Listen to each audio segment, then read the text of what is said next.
So fasten your seatbelts because this is going to be a rapid-fire ride through the 10 top tips for personal branding success. Over to you. Thank you, Victor. Thank you very much for coming along of this wonderful day in Singapore, and thanks for engaging. Do please ask questions along the way. The books are here not just for show, and we don't sell them. They're actually to reward you for asking questions. So if you ask a question, don't leave it till the end. You can ask a question during, after, whatever suits you, and you get a free book, as long as the question is not, can I have a book, please, Chris? Do you have enough books? Doesn't count. I have enough books, yes. I have 20 books, so you can have those, yeah. This is top 10 tips. More than 20 questions. This is top 10 tips about how you use LinkedIn and personal branding, both on and beyond LinkedIn. So you can actually put this into your career, you can help your business grow, you can do it in your advancement of what you want to do from your personal brand. But why listen to me? Because there's lots of other people out there who pretend to be LinkedIn experts or claim to be LinkedIn experts. Well, I have 750, now reaching 800 LinkedIn recommendations, the most of any marketing entrepreneur in the entire universe of LinkedIn. We won this kind of like Power Profile Awards, which actually what LinkedIn give you in terms of like you are the most engaged, the most viewed profiles. And then we've won lots of awards at Black Marketing. This is the team here.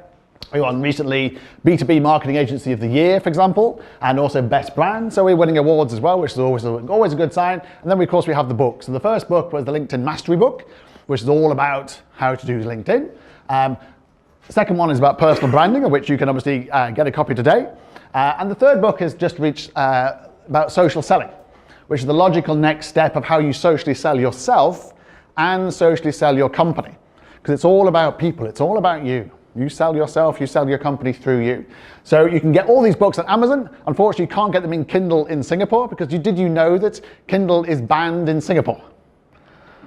So you have to basically put your VPN on and then go to Amazon.com and then you can use your Kindle. There's a way around it, but I don't know why. If no one's ever told me why Kindle is banned in Singapore. Do you know why Kindle is banned in Singapore? I have no idea. Okay. Find out next time. But I'm sure because somebody did something they shouldn't. I think you're probably right. So we have the 5 brands. We have Black, we have Social Selling, we have Dark, we have Mohawk, and we have the Mastery brand, of which this is a mini version of the Masterclasses. But why is LinkedIn and why is it so important to your personal branding? It's because people are researching you before they're meeting you. They're deciding whether to do business with you before you even know about it. So they're using Google. And when you use Google, this tends to come up. The lovely Victor, the first thing that comes up is Victor's LinkedIn profile. And I do this time and time and time again. Unless you're dead or a dead celebrity, basically, or a celebrity who is still alive, basically your LinkedIn profile comes up number 1. It tends to beat Facebook and Twitter because the amount of work that goes into a LinkedIn profile, the amount of links to it, Google recognizes this above things like Facebook, Instagram, Twitter, which of course can be faked and also can be lots of anonymous ones as well. So your LinkedIn is very important to you. So always think about that. And then the first impression you get, obviously you click through to it, is this kind of fantastic impression. So you basically look at the personal branding that's the visual impression you get. And you're in charge of it, of course. You know, Victor's in charge of his. Looks very statesman-like at the top.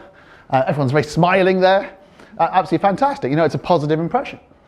But why LinkedIn? Well, LinkedIn's the only Western social networks available in China. And that can't be underestimated when you think about this is Singapore. We deal with China, we deal with America, we deal with Southeast Asia, we deal with Europe, we deal with Australia. So LinkedIn really hits the mark in terms of 600 million people. And as you can see, right across the world, there's only 2 countries it's banned in. Does anyone know what those 2 countries are? North Korea. North Korea is one, correct. What's the other rogue nation of the world at the moment? Iran. Second? Iran. No, you can get it in Iran. No, you can get it in Iran, you can get it in Iraq, you can get it in Syria, you can get it in Afghanistan. Pakistan? Russia? Russia, correct. Russia, no, Pakistan. Have you never had many Pakistan requests on LinkedIn? It's almost up there with India in terms of how many requests you get. But it is, interestingly, this is very much where the power is. India is the 2nd largest country in the world.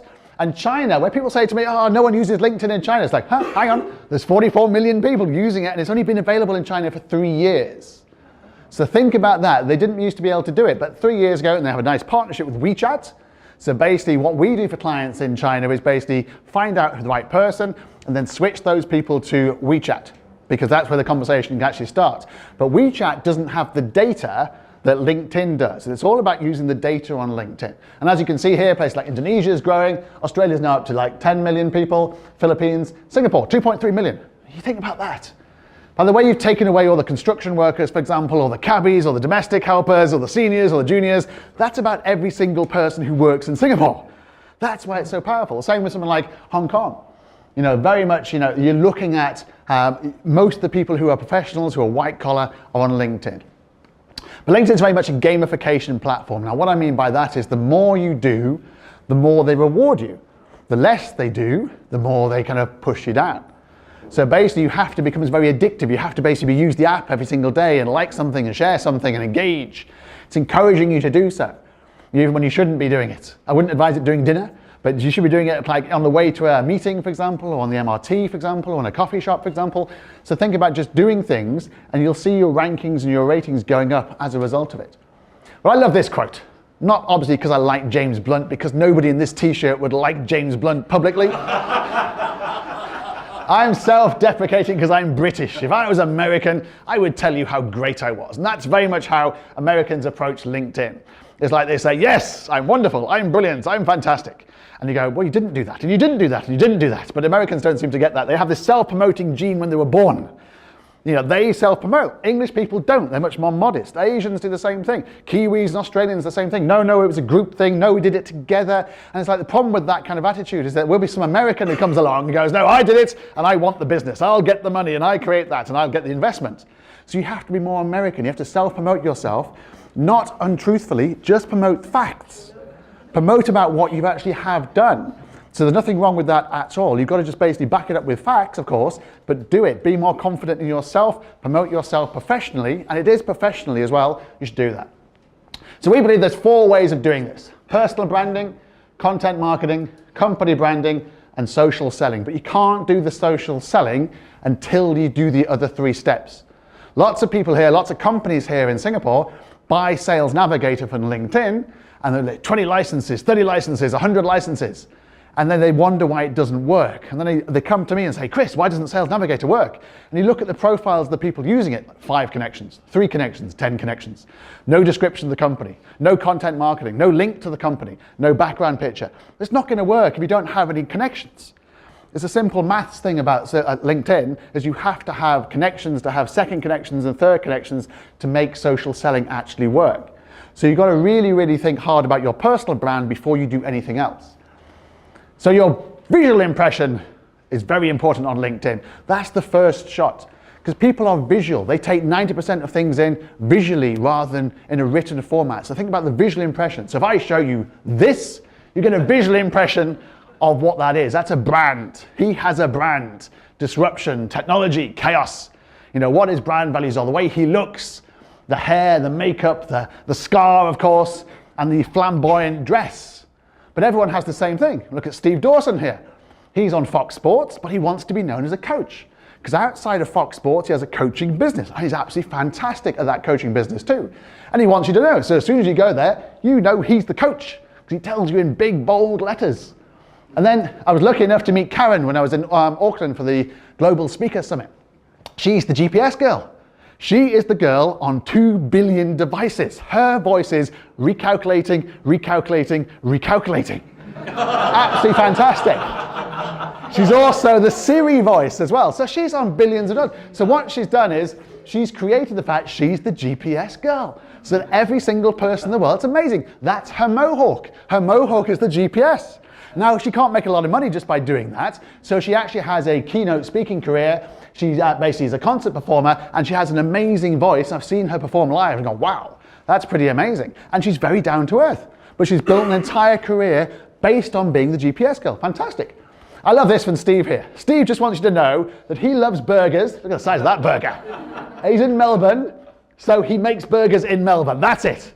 That's his brand presence. He knows what he wants to do. Not Sydney, not Canberra, just Melbourne. Just burgers. Fantastic. And I was lucky enough to meet Sophia the robot, who is on LinkedIn. And she's one of my first connections. It's like, okay, I'm having a conversation with Sophia here. I once saw her on stage with the CEO of Hong Kong.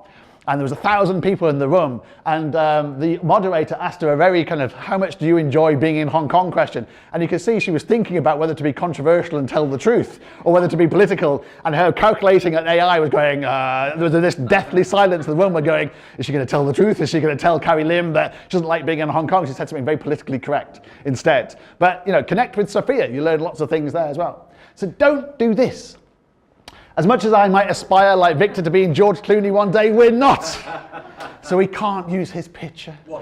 And we can't use headless pictures like that. Why would you do this?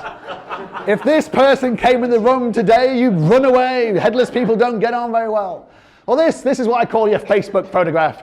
This is you're at the Boat Quay, you've had a few drinks, it's the KTV lounge, and someone says to you, Chris, let's dress as a panda, and you take a picture. Someone says, put it on your LinkedIn. You've had a few drinks, it's 3 a.m. in a Boat Quay. You think, oh yeah, put it on your LinkedIn. The next day you go, what did I do last night? Oh my God, look at my LinkedIn. Don't do this. Don't do this. Which one's Melita? Eeny, meeny, miny, mo. How do you create relationships with someone you don't even know is that person? And don't do this. Why would you do this? Unless you're marketing Guinness, don't do that. But I've seen lions and tigers and dogs and cats, and it's like, why would you do that? Or this, why would you do that?